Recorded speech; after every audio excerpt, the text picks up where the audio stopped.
Yo, what's up, guys? We're back coming off another good week last week at UFC 253. So we're going to hopefully bring that momentum into this week. We've been doing really good recently. We've been hitting a lot of picks. We've been doing well on the plays that I've been giving you guys as well. So make sure to, hit that like button, support the channel, subscribe. If you want to, send a donation, those are always appreciated as well. And for this card, we have a decent card. We got Holm taking on Irene Aldana.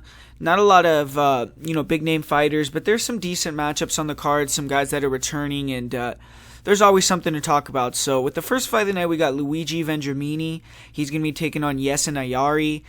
And Luigi Vendramini, he's going to be looking for a different result in his second UFC start. His first fight was somewhat of a suicide mission, though. He went up there, up in weight. It was on short notice. It was against a beast in Alessio Zaleski dos Santos, and predictably, he got finished in the second round by TKO. He's now going to be dropping down to 155, where he's undefeated. There's not a lot of footage out there on Vendramini. I was able to find a couple of his regional scene fights. They were quick finishes, and then obviously his UFC debut. Vendramini looks like a risk-averse fighter on the feet, uses a lot of lateral movement. He'll try to walk opponents in elite hooks, overhands.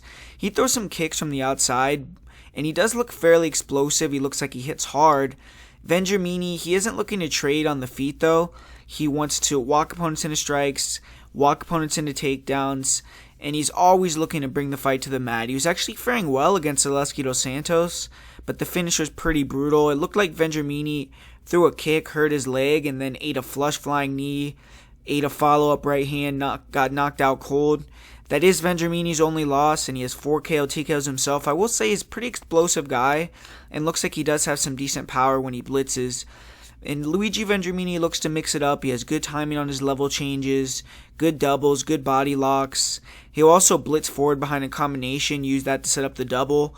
Vendramini was able to get a body lock, circle to the back. He jumped on the back of Alessio Zaleski dos Santos, and he actually got pretty deep on a couple rear naked choke attempts, but Zaleski, the veteran that he is, was able to weather the storm. Vendramini does have 2 anaconda choke wins. He has a Kimura, a rear naked choke. He's finished all his victories. He's never seen the judges' scorecards in his career. He's only 24 years old, so 1.5 years of improvement should have helped him a lot. Maybe he'll come in here with a better skill set. He is training at Factory X now as well, so that should help him out. And for his opponent, Jessin Ayari, making his return to the octagon, he's had another long layoff. That's kind of been the story of his career. This time he hasn't fought in about 2 years. The last time we saw him, he was losing a close decision to Stevie Ray.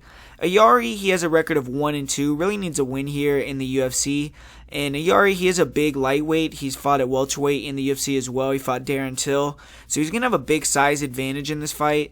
He's going to be about 4 inches taller than Vendramini. Ayari is a striker. He should change his style up a little bit in the Stevie Ray fight. At welterweight, Ayari was a lot more of a mover, tried to cut angles. He kind of allowed opponents to control the cage. At lightweight, he looked really big, came forward, tried to be the bully, had a wide stance, and he still had that good in and out movement, but looked like maybe he was a little bit slower at 155, or maybe just the fighters he was facing are a little bit faster. But he throws a quick jab, a good 1-2. He has a nice straight right hand. Good job of leading and pull countering with that right hand. And he has a really nice lead uppercut. Throws it with power. He's accurate. He likes to follow the uppercut with a left hook. He'll throw the left hook straight right combo. He doesn't throw many kicks, but he will throw some low kicks, some front kicks to the body, the occasional high kick. He does hold his hands low. He's hittable. His chin is also questionable. He's been dropped a few times in the UFC. He's been knocked out 2 times. And he does have 3 knockouts himself, but not really a power guy. And he's not a grappler either. He has no takedown attempts in the UFC. He wants to keep it on the feet, strike it out. His takedown defense looks below average. Darren Till was able to take him down a couple times against the cage, and we all know Darren Till isn't much of a grappler. Ayari does look like he has a decent guillotine. He's active off his back with triangles, arm bars. He looked good in the first round against Stevie Ray, but he did slow down big time in the second and the third. He still pressured a lot, but didn't let as many shots go. His volume went way down. Ayari is good in round 1, 9 finishes in the first, 8 submissions. This is a close fight. Ayari has a lot more experience. He also isn't too old at 28, but I just don't know if he's going to be able to stop the takedown. I think Vendramini's a little bit more explosive, a little bit quicker, going to be able to close that distance, land a couple blitz attacks, maybe even hurt or rock Ayari and get in on a submission, or just use those blitzes to kind of make Ayari a little bit weary of the power, then duck under, hit some takedowns. If Ayari tries to pressure, I think he's good at timing the level changes, getting in on the legs, getting the fight to the mat, and I just see him as the better, superior grappler. So my pick here is going to be Luigi Vendramini to get a decision. And up next here we got a good fight, a fight that I think could be a banger, man. Kenney taking on Heili Alateng. Kenney is returning a few months after that submission victory over Louis Smolka. Got a club and sub, hurt him on the feet. Smolka went in for a bad takedown. He submitted him. And Kenney's been solid in the UFC. He's 3-1. He comes in here as a sizable favorite against Heili Alateng. And some of his wins outside of the UFC have even aged nicely. He holds a decision win over Brandon Royval. He's defeated Vince Cachera, who we saw fight Jamal Emmers in his UFC debut, to a close fight. His opponent, Heili Alateng, he started his UFC career strong as well. He's undefeated at 2-0, 2 decision victories. He has some high-level experience outside the UFC himself. He's fought guys like Kai Asakara. He's fought guys like Yadong Song. And he's another prospect coming out of China here. In my opinion, he's an underrated fighter, and I think the line is way off. I mean, for Alateng, he's a dog on the feet. His defense isn't good, but he's a plus athlete, power in his shots, sharp punching combinations, really nice 1-2. His straight right hand is powerful, very fast, clean. He'll throw a nice counter overhand right. He has nice counter hooks. Alateng's right hand is definitely his big weapon. He has some really nice kicks as well, though. He throws a very powerful low kick, really nice rear leg round kicks to the body, to the head. He has great cardio. He keeps a high pace. His last 2 wins in the UFC, he's had to win, dig deep in the third round to get the victory. His defense on the feet is very bad, but he has a blockhead, man. He takes a lot of punishment. Ate some huge shots against Ryan Benoit, who's a heavy hitter, and he's able to weather the shots, stay calm, and then come back in the later half of the rounds, put damage on you. He hits hard. He's clean, technical, offensively. He has been knocked out 3 times in his career, though, which is a little bit scary to see, but he's been knocked out against high-level fighters, and, you know, he does look like he has a good chin. Alateng has 4 knockouts of his own. And the thing I like about him in this matchup, he's also a strong wrestler. He can grapple, man. He has really good takedowns in the clinch, strong timing on his double legs. He was able to win the 3rd round of his first 2 UFC fights by changing it up and grappling.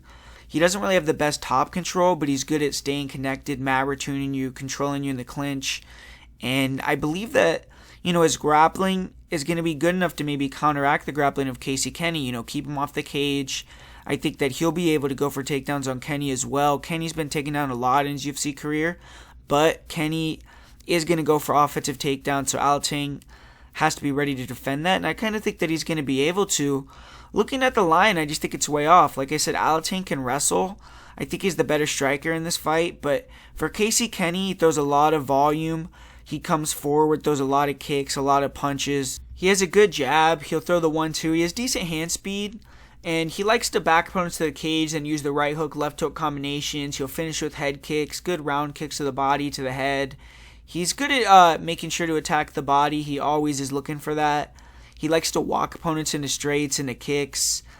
But I feel like he doesn't have that same firepower as Heili Alateng. He did drop Louis Smolka, hurt him in his last fight. But Smolka's a guy that's been in a lot of wars, taken a lot of damage. And I feel like Kenney isn't going to do that to a lot of people. I think that Alateng probably be able to eat his shots. Where Kenney is dangerous, he does have pretty nice knees in the clinch and elbows. And he's very strong with his judo throws, with his trips. He's decent with his entries on the singles, on the doubles, good slams, good ground and pound, good riding ability. Really good scrambler. I mean, he's really good at, if you take him down, he'll scramble to the top position, you'll get back to his feet quickly, never accepts being on his back, and I feel like this fight's going to have a lot of really fun scrambles in it, but man, I don't know, I just feel like that Heili Alateng is a little bit cleaner with the striking, a little bit of a better athlete. I think that he's going to hit a little bit harder and be able to deny a lot of the takedowns and be able to scramble with Kenney, keep it standing. stay off his back and win a fight here. So I'm going to go with Heili Alateng. I think it's going to be close, but I'm going to say Heili Alateng wins a split decision here. Man, and up next here we got a really good fight. We got Loma Lookboonmee making a return. She's taking on Jinh Frey. And Loma's a girl that I feel like she's an underrated girl in the division. I feel like she has limited experience in MMA, but she's 200 wins, 13 losses in Muay Thai. Has a really nice developed skill set. She's hungry, and I feel like she's going to be someone that's going to be in the division for a long time. I just wish she was a little bit bigger. But in this matchup, Jinh Frey is a girl that fought at 105 as well. They're going to be similar in size, which is good for Loma here. And Loma's going to be hungry for a win. Her last time out, she had that loss to Angela Hill. But Angela Hill, I mean, that's a tough ask for a girl who had 5 fights experience, and she fared well in that fight. And Lookboonmee, she only has 6 fights, but like I said, she's been fighting in Muay Thai since a small child. Very cool, calm, collected in a fight. You never really have to worry about her showing up. If she loses, her opponent's going to have to just take it from her because she's a girl that's very seasoned. She goes in there with a game plan, she executes it, and she does her thing. So she's never going to have a flat performance, in my opinion. But she's a traditional Muay Thai stylist on the feet. She could start a little bit slow, and she's pretty flat-footed, a little bit low volume. Early on, girls can get ahead on the numbers and the points against her. She does have very nice feints, though, very sharp punches, sharp kicks. Once she starts loosening up, getting her timing, getting your reads and what you're trying to do as well, she starts to really let go. And her front kicks to the body, her teeps, are nasty, man. They come hard and fast. Really nice round kicks, body head. Her body kicks can be caught at times, but she has good balance, really heavy hips. She has nasty low kicks. She's also just very calm. She just loosens up as the fight goes on, and she's good at rolling with shots. She doesn't really get hit flush a lot. She doesn't have one-punch power in her hands, and she doesn't really look to knock girls out at range.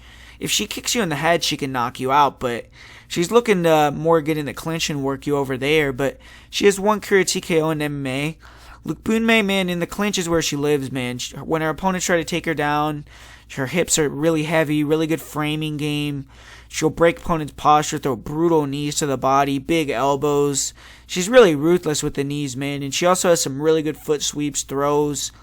Even though she was, a lot smaller than Alexandra Albu in her UFC debut, she was able to dominate her in the clinch. She got some nice body lock takedowns as well on the regional scene, good double leg timing. She's been working with the Hickman brothers, who are good wrestlers at Tiger Muay Thai, so her grappling, I actually think it's underrated, man. She's decent on top, good control. I've seen her move to mount and pound a girl out, and in scrambles, she does kind of leave her arms out there to be submitted. She did kind of get into deep submissions against Angela Hill. She has been submitted before, but I feel like Loma's a pretty good grappler, man, and she will improve as well with her jiu-jitsu. I think that her wrestling and her clinch is already top-notch. Her cardio is very good. And Jinh Frey, her long-awaited UFC debut, didn't really go as expected for her. She started very strong, but she slowed down, ultimately got submitted by Kay Hansen in the 3rd round. The long-time atomweight will get kind of a favorable matchup in terms of size here on Loma Lookboonmee. Loma is one of the only girls who's smaller than Frey in the UFC. But Frey's 35 years old. She definitely came to the UFC too late. She still has time to collect a couple wins, but Frey, she is a plus athlete, well-rounded skills, solid striking. She's a southpaw, and she has a good jab, heavy inside-outside low kicks, good straight left, right hook combination. Her straight left hand is the punch she's always looking for. She has a good overhand left, and she'll throw body head combinations. Definitely looks like she has some power in her hands and her kicks. But she can be low volume, robotic, a little bit predictable at times. She can also get her legs ate up as well. But she's a tough girl. She's able to endure a lot of strikes. She got knocked out pretty badly by Siu Ham in their fight, though. She only has one career knockout as well, so not really a power fighter. And she's a good grappler. In the clinch, she's aggressive. She'll throw hard punches, elbows, knees in combination. So it's going to be interesting to see who gets the better of the clinch in this fight. She's good at pulling fighters into doubles, but more recently, she hasn't really wrestled very much in any of her fights. And she's been a decisionator. She hasn't finished a fight since 2013, but she does have 5-round experience. She's a veteran, and her defensive grappling is not the best. She can get taken down. We saw her get dominated in the 2nd round against Kay Hansen. Couldn't get up off her back. 3rd round, she got taken down quickly, submitted. And this is a pretty high-level fight. On the feet, I think early on, Frey may be a little quicker, laying that straight left hand, but I see Loma getting the range and getting into it pretty early. Frey doesn't really throw a ton of volume or combinations, and I think her low kicks are going to get countered. Loma, she's really good at slipping straights, returning with teeps, knees, punches of her own. And Loma, I think, will be able to control in the clinch, land big knees, elbows, get takedowns herself. I feel a lot of people are underestimating Loma's grappling, man. She's the better grappler here. She's going to be able to get takedowns if she wants to. I'm not sure she'll be able to control and do damage on the mat, but she might be able to just change it up and make that the difference in the fight. I think as the fight goes on, too, Loma will be able to outwork Frey on the feet. The game plan to me is for Loma is to stay on the outside of the punching range, be on the outside at kick range, slip the shots, return, meet in the middle and clinch, land strikes, time takedowns. I think Loma would just outwork Frey. It'll be a nice, fun fight. Frey may start good the first round, a couple of minutes, but I think after that, Loma will pick it up and get the win here. I think we're going to see some more grappling from Loma. We're going to see a little bit of her evolution here, and I think she might open some eyes here. So I'm going to go with Loma Lookboonmee for the win. And up next here, this is another candidate for Fight of the Night. This is a banger, man. Jourdain Williams taking on Nassourdone Imavov. Jourdain Williams is getting back right into the cage after that victory a couple weeks ago in the Contender Series. Got a quick first-round knockout in that fight. Looks good, but did kind of get dinged up a little bit. He is a 29-year-old prospect. He's 9-3. He's a solid fighter. Isn't the most skilled fighter, but he's well-rounded and super tough, man. He has a great chin. He's willing to eat a lot of punishment to land a few of his own. He's a southpaw. He's pretty athletic, and he's heavy-handed. He has a great jab. He'll double jab in a range for a straight and his hooks. He throws a lot of lead right hooks. He'll throw the jab or the lead hook to an overhand left combination. He isn't the most skilled fighter, like I said, but he's a dog, he's a brawler, and he can put you to sleep. He showed that once again, landing some nasty straight punches, slumped his opponent against the cage on the Contender Series. His defense isn't that good, so he has been put down twice, and he has been knocked out in the first round a couple times. He is improving his head movement, and he's kind of like the Mike Tyson style, man. You know, high guard, tries to come inside, use that head movement, and throw these big hooks and knock you out. 7 knockouts in his career for him. And Jourdain Williams is a pretty good grappler as well. He has good takedowns. He likes to shoot doubles. Good job blitzing his opponents, backing them up to the cage, controlling them there. And on top, he likes to, get the mount. He does damage. When he fought Tim Karen, he showed some big ground and pound. He isn't the most dangerous with his top game because he doesn't have the best top control, but he will threaten the neck. He has big ground and pound, like I said. And his takedown defense is solid. I doubt he's going to have to worry about that in this fight. He's never been submitted. He has cardio. He could definitely go for 3 rounds. And Nassourdone Imavov, he's going to be making his UFC debut as well. And it's funny because Imavov was actually supposed to be the one to fight Gregory Rodriguez on the Contender Series, but he pulled out. Williams replaced him, and now Imavov is getting to bypass the Contender Series and just fight Williams in the UFC. So Williams kind of did his dirty work for him a little bit. But Imavov, his nickname is the Russian Sniper. He was born in Dagestan, but he trained in France, and he's more of a striker. There isn't a lot of footage of Imavov, but he's tall, rangy, fast, and like his nickname says, he's a sniper. He likes to land pull counters, straights down the pipe. He's super fast. Throws very sharp punches. He's light on his feet. His movement in and out is very good. He cuts angles. He does a good job not getting back to the cage. Good distance control. Solid head movement. And he does hold his hands low, so you have to be wary of the power of Williams when he gets inside, but he's really good at countering with the check hooks, with the straights. He likes to come forward, probe with the jab, with the 2, throw a lot of feints, maybe throw some kicks to the body. And when you throw at him, he's instantly slipping, returning with counters. Very fast, very sharp, very fast twitch muscle type of guy. When he hurts you, he goes for the kill. And his finish over Jonathan Munir, the UFC veteran, in his last fight was pretty nasty. When Imavov gets you against the fence, he will unload with body-head combinations. Definitely has some pop in his punches. He has 3 knockouts in his 8 wins, and he's never been finished. And Nassourdone Imavov, he's from Dagestan, but like I said, he's not an offensive grappler. In the clinch, he has shown some big knees, some big elbows. He's dropped some guys in there, but his defensive wrestling, or his offensive wrestling isn't really existing. He doesn't try to take guys down. Haven't really seen him shoot. Haven't seen him work the clinch, but his defensive wrestling, his defensive striking in the clinch is good. He does a good job digging underhooks, circling off the cage, and then landing a strike, disengaging. Good job of when Jonathan Munir took him down, he got right back up And I haven't been able to see a lot of Imavov's fights, but he does have a few submissions. Being from Dagestan, I'm sure he can wrestle and grapple a little bit at least. He has lost a fight via guillotine, but he has 4 submissions himself, 7 finishes, all in the first round. We've yet to see his cardio really hold up in tough fights. He's only 1-1 in decisions, so that's something that he has to prove here. But I'm going to go with Imavov to be the crisper, cleaner striker, use his movement, not get backed up, walk Williams into big shots. He has to avoid getting back to the fence and clipped because Williams does have power, and he needs to put damage on Williams, get his respect, slow the pressure. I think Williams may try to grapple and wrestle if Imavov is giving him trouble on the feet, but I think Nassourdone has enough grappling to, defend that. He has some submissions on his record. He's from Dagestan. If the fight hits the later rounds, I may be sweating a little bit if Nassourdone gasses, but we've seen Jordan Williams knocked out in the first round, and I feel like he may be able to do that as well. So I'm going to go with Nassourdone Imavov for a first round knockout or to drop Jordan Williams and submit him in the first round. So give me the slight underdog here. Give me Nassourdone Imavov to get the victory. And up next here, we have a kind of a squash match in my opinion, so I'm going to be kind of quick with this one. Jourdain taking on Joshua Culibao. Obviously, we saw Jourdain in there last time with Andre Fili. It didn't work out for him, but really fun back and forth fight. He almost had Fili out of there, showed his dangerous side.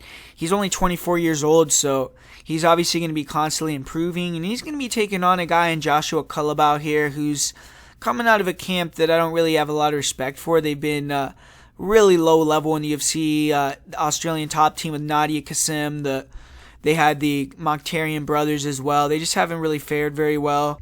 But Culibao, I do feel like he's one of the better guys out of that camp. He had his UFC debut. He fought Jalen Turner, who's a big, huge guy at 155 pounds. He's usually a 45er, so it was kind of a tough matchup for him, and he got finished in that fight. But he's back at 145 here. He's going to probably be trying to show a little bit better for himself. On tape, he actually does look like a fast technical striker, good footwork. He likes to dart in, dart out with some shots.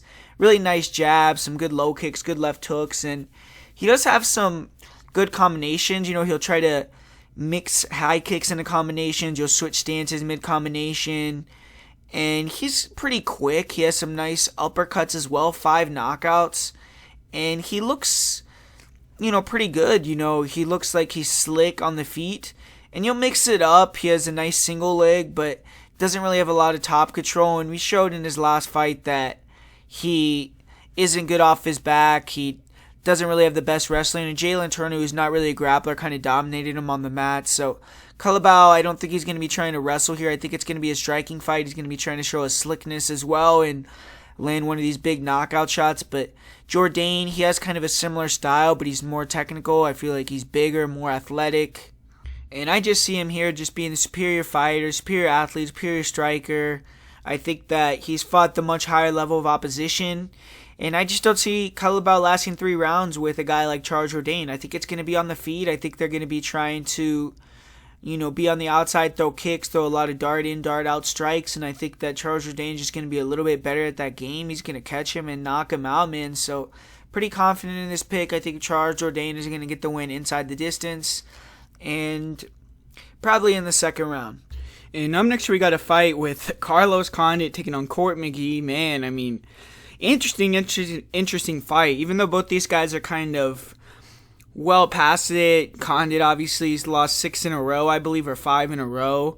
And McGee's lost 4 out of his last 5 fights. But both these guys have names. They're still tough. They're fun to watch. And it's going to be a good fight, in my opinion. McGee, man, he's going to add another, accolade he's going to be fighting on Fight Island. He's a tough veteran. He's been in the UFC for years. He's gotten wins over former UFC champions like Robert Whittaker. And Carlos Condit, now he's going to be jumping in the cage with him, another former champion. So big fight for McGee. For Carlos Condit, he's still looking for that elusive victory, man. He's lost 5 fights in a row, hasn't won a fight in over 5 years. It's hard to see the former champion fall so far, but that's MMA for you. And this is going to be a significant step down in competition from who he's been fighting. It's a kind of a more proper matchup. Both guys are older. Both guys are near the end of their careers, but tough veterans, and they got name value and the respect of the fans. This is kind of a clash of styles here. We have the natural-born killer, Carlos Condit. He's always looking for the finish, whether it's on the feet, in the clinch, on the mat. He's finished 28 of his 30 wins, 15 knockouts, 13 submissions.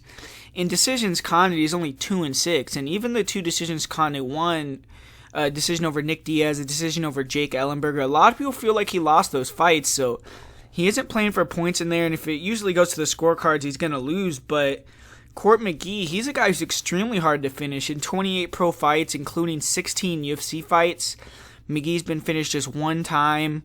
McGee also has not gotten a finish since 2010, so he's not in there looking for finishes like Condit. He's more of a grinder, a decisionator. Both these guys are known for their insane cardio, so I don't think Court's going to have that advantage here of wearing on Condit. I don't see Condit slowing down, man. I mean, when you think about Condit in his prime, he's a guy where he was throwing crazy combinations on the feet, huge high volume, spins, high kicks, and he's just very, very, very creative, very good in the clinch, very good with his elbows, with his knees. He'll throw all his limbs up there, attack all parts of the body. You don't really know what he's going to throw next. And his wrestling has never been a strong suit, and he can get control in the clinch and things like that, but he's also gotten a lot better with his jiu-jitsu. He's been working a lot on that. He's pretty dynamic in scrambles, good submission game off his back on top. He attacks leg locks. He is a decent scrambler, and he was able to show that in his fight with Michael Chiesa. He got him in some pretty close submission attempts. He was able to scramble to top position against Chiesa. He was able to, just show off a little bit of his grappling against a really good grappler.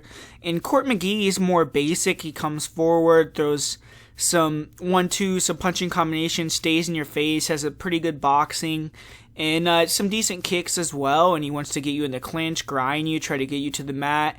And on top, Court McGee is more of a just control guy. He has good top control, stays heavy, throws some ground and pound, and takes the round. So I kind of feel like on the feet, I favor Condit. I think he's going to be throwing more. He's going to be a little bit more dynamic, and I think that he's probably going to be the better striker, especially at range. But obviously, Court McGee is going to be trying to jam that distance, get him in the clinch, hold him against the cage, make the fight slow, get some takedowns. And Condit's a guy who can get taken down, who can get controlled. And also, I feel like Condit is the less durable guy at this point in their careers. I feel like Condit's chin maybe isn't as good as it's once been. He's been hurt and submitted in a couple fights recently. And he's also coming off that really long layoff, so who knows how he's going to look again in this matchup. But I feel like Court McGee, I don't know if he's going to be able to just control Carlos Condit on the mat or win these scrambles and get a submission, because I feel like Condit has good enough jiu-jitsu to threaten, create scrambles, get back to his feet, or take top position. I think that he's actually a little bit better on the feet. He's going to throw more. He's going to be a little bit more dynamic, come forward. And I think that this is going to be a really fun fight. And I actually feel like even though I said all that about Condit being a finisher, he's not very good in decisions.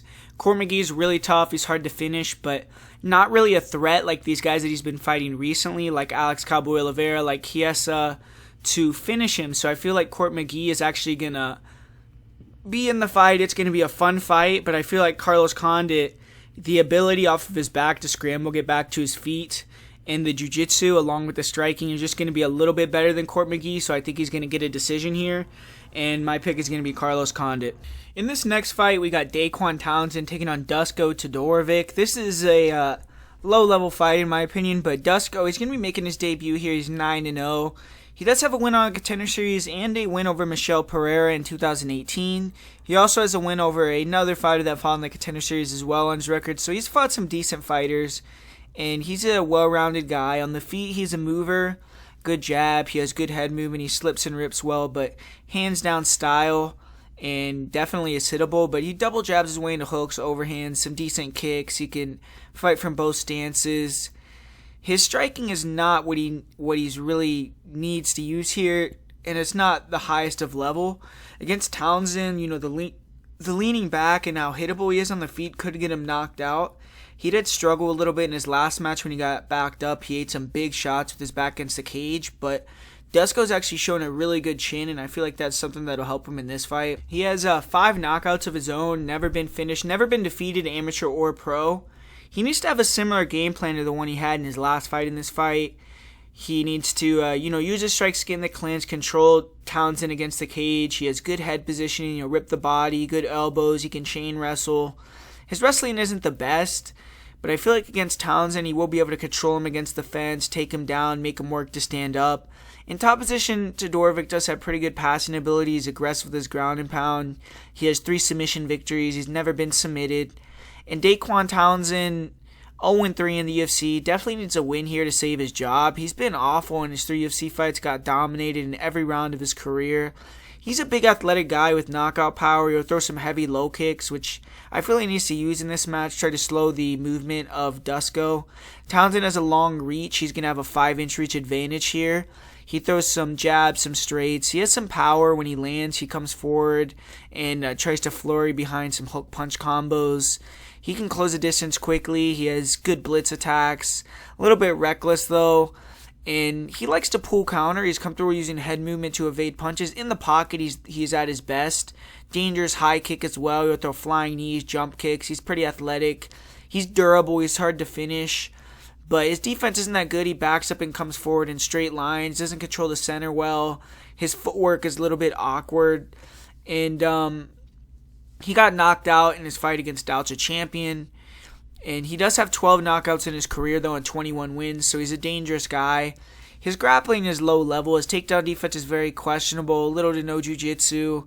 He backs himself to the cage, and he's easy to get in on there. He also can close the distance recklessly, give up easy takedowns. He did show some improved takedown defense versus Bavon Lewis, but just got held against the cage, couldn't get off. Against Devin Clark, he got taken down, controlled easily. He does try to use the guillotine to counter takedowns. But when fighters get on Townsend, they can just pass his guard easily. They can move to side control to mount. Townsend does do a good job staying relaxed. He isn't the easiest fighter to submit or finish. He's only been submitted 1 time. And he kind of just relies on his athleticism to explode and try to sweep or stand up. But isn't a good jiu-jitsu guy. Really doesn't have a lot of grappling. He has 3 submissions in his career. But in this fight, man, I just feel like Dusko is going to be able to use his striking and close that distance, get in the clinch, control. Dequan is a big, powerful guy, but I don't think he has huge, like crazy power, and Dusko has shown a good chin, so I don't think he's going to get knocked out. So I see Dusko controlling the fight in the clinch enough, making it enough of his fight. Maybe he'll get hit a few times, but I think he's going to get the win pretty easily, close to a decision. So going with Dusko Todorovic here. In this next fight, we got a really good one. We got Kyler Phillips taking on Cameron Else. Kyler Phillips looked great in his UFC debut. He was an underdog, but he dominated Gabriel Silva in all facets of the game. Beat him in the striking, the grappling, was really dynamic, explosive, looked good. He was supposed to fight Dana Baccarat, but Baccarat withdrew. Now he's taking on this newcomer, Cameron Else. Cameron Else, he's getting the call on short notice here. He is riding a 6-fight win streak, but against some low-level competition. But he's a wild man. He comes out extremely aggressive, goes for the kill early. All of Elsa's finishes are in the first round. He has 6 finishes in under 60 seconds. He'll run to the center, start winging bombs and kicks as soon as the fight starts. He does hold his hands way down at his waist and kind of has no care in the world for defense. He just wants to hurt you. His striking really is pretty awful. He likes to throw the lead hook. He throws a lot of leg kicks, body kicks. He'll throw some wild spinning attacks, some jump knees. He does have a good chin. He's tough, but he gets hit too flush, man, and he's been finished twice by strikes. He does have 6 knockouts of his own, and that's usually by just overwhelming a guy really early in the fight. He's also a grappler. He wants to use his striking and close the distance, get the fight to the ground. Really isn't a very technical wrestler either. He looks to be physical in the clinch, nice throws. He'll use sacrifice throws, do anything to kind of create a scramble. On top, Elsa's super aggressive, really good front headlock series. His guillotines, anacondas, darces are ruthless.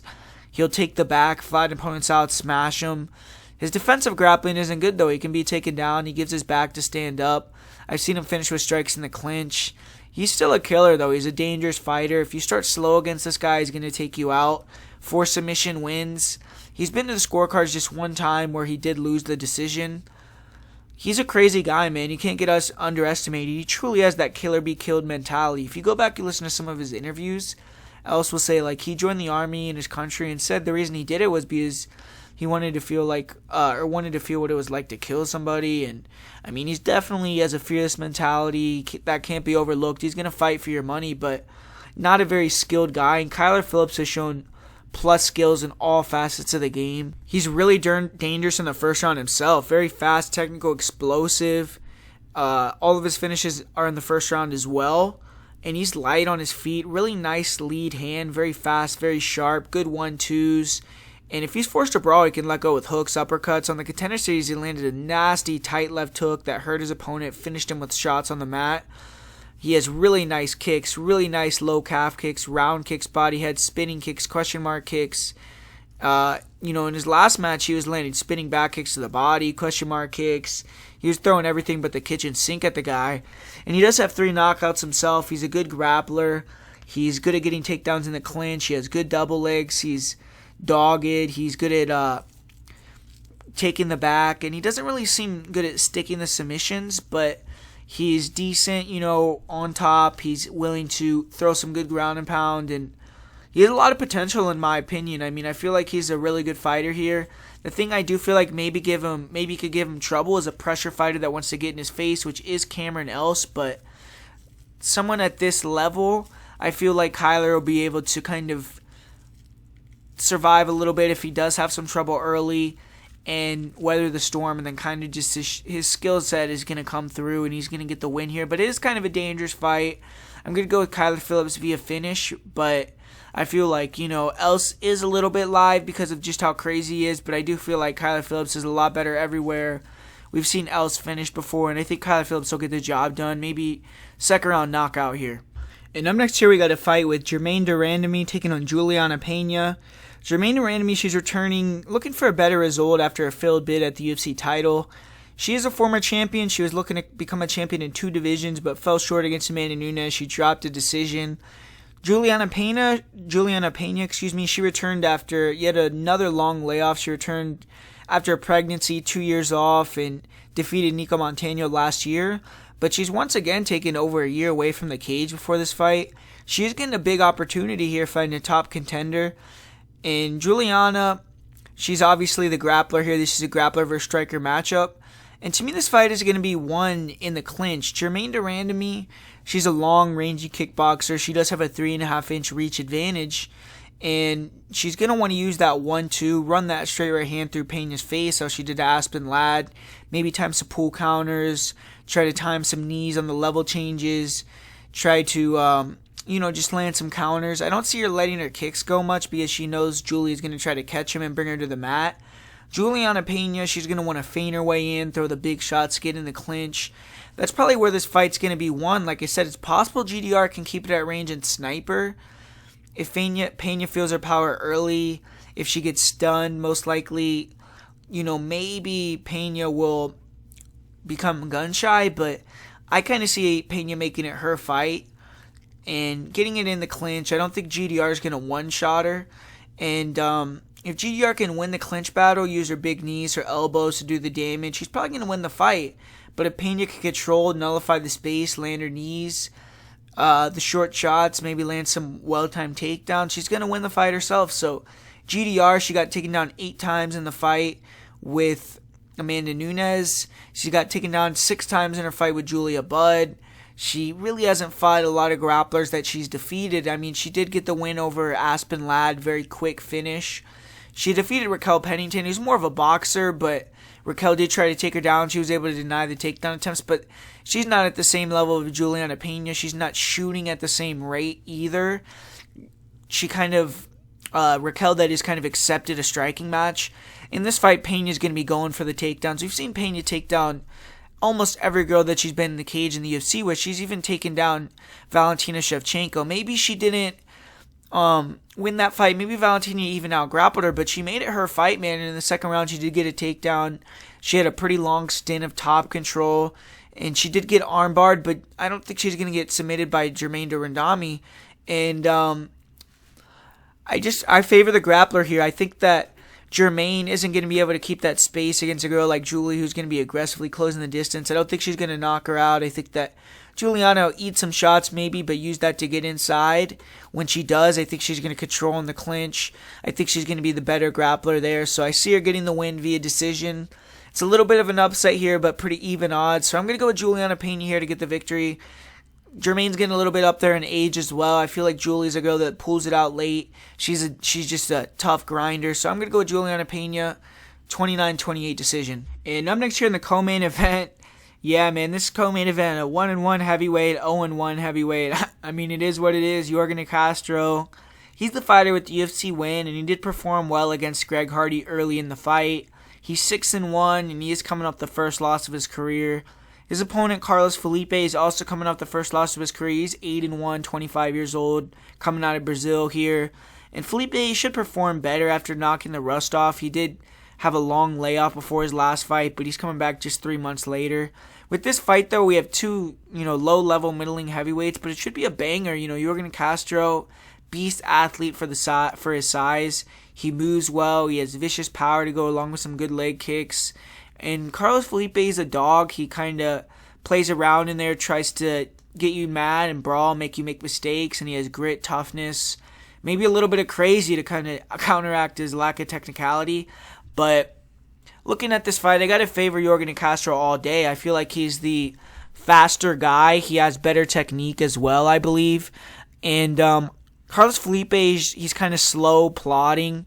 He wants to slap you, talk to you, force you, or kind of get you mad so he can get you to brawl with him, stand right in front of him, kind of like how Paulo Costa was trying to do with Israel Adesanya. And then when you brawl with him, he does have some power and he can hurt you and drop you and finish you, but it doesn't look like he really has the same type of power that Yorgan De Castro has, so I don't know if he wants to even brawl with a guy like Yorgan De Castro. And the thing that I looked at right away when I saw Carlos Felipe that I said, man, I don't know if this is going to work against Yorgan, is he's super heavy on his lead leg, man, and it's right there to be kicked. So Yorgan De Castro is one of these guys with some of the best leg kicks in the heavyweight division. I think he's fast. I think he's going to be moving, walking Carlos Felipe into shots, and it isn't Sergey Spivak hitting him this time where he's eating the shots. If he gets it clean by Yorgan, he's probably going to get put to bed, man. So I think Yorgan has a lot of advantages here. I think he has a big speed advantage. I think he's going to chop the legs really badly. I could see him getting a leg kick finish. Felipe, not really a grappler. Both these guys, though, what you are a little bit worried about, I suppose, is that Yorgan De Castro slowed down so badly against Greg Hardy. Looked really bad the second, third rounds. Just his output dropped really low. Didn't let any shots go. And but Carlos Felipe, he gassed out so bad that he got 10-8 in the third round against Sergey Spivak. So I don't really feel like either of these guys are going to be cardio machines. The fight will be at a nice pace. I do think that Carlos maybe will try to bring the pace, bring the pressure, and force a brawl, try to force a higher pace fight because Yorgan did get a little bit tired. But that's a dangerous game against a guy that's trying to counter, move, and pull you into strikes, use those leg kicks. So I don't think there's going to be much grappling here, and I just think Yorgan is a lot better on the feet. I think he's going to chop him down. And I'm actually going to go with Yorgan with the second round knockout. I think it could be a leg kick finish, or he hurts his legs and then finishes him off to the head or something. But Yorgan will probably get a TKO here. I'm pretty confident in him getting the victory inside the distance. And in the main event here, another kind of, I don't know why this is a main event in 2020, but Holly Holm, Irene Aldana. Obviously, Holly Holm, everyone knows her. She's one of the most famous women's fighters of all time. She's the big upset over Ronda Rousey.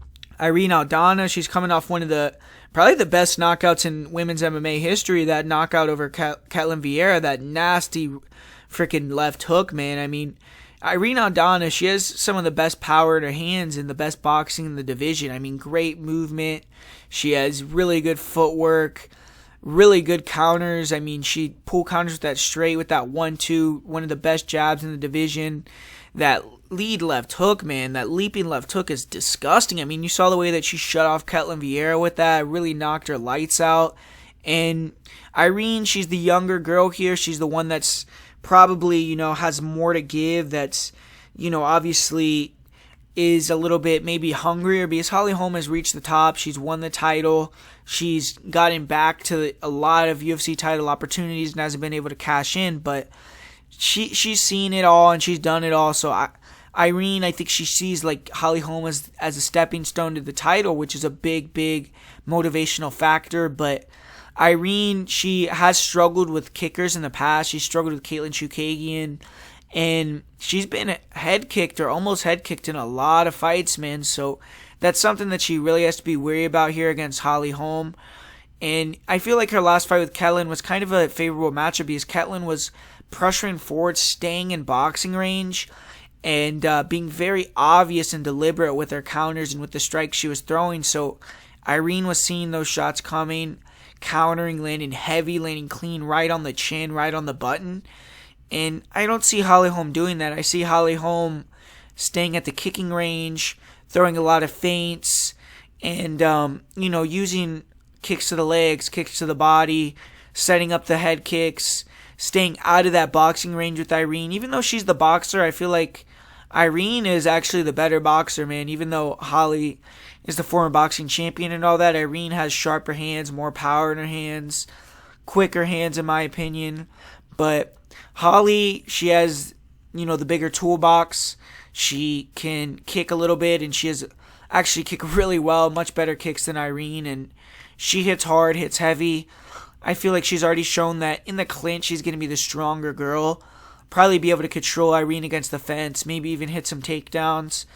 And I just feel like Irene, she's never fought a southpaw before. She kind of struggles with taller, longer fighters. She dominates the shorter fighters on the feet. And I think Holly's a little bit too savvy, man. I don't think Holly's going to stay in the boxing range like Ketlin did. I think she's going to be all the way out at kicking range, all the way in the clinch. I think in the clinch against the cage is where she's going to have the fight a lot. I think she's going to be able to kind of control there.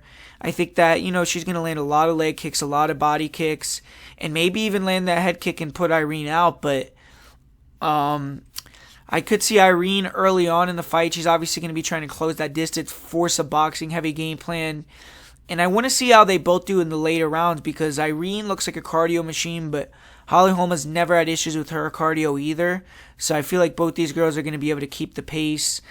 I don't see Irene just like one-shotting or hurting Holly. I mean, Holly has fought heavy hitters, man, like GDR, like Chris Cyborg, and she hasn't been put out by them. I mean, she did get finished by Amanda Nunes with a head kick, but I don't think Irene's going to land any head kicks. Looking at this fight, man, I just feel like Holly Holm is a little bit bigger. She's going to be maybe the better athlete in there. I think that she has that championship medal, that championship experience.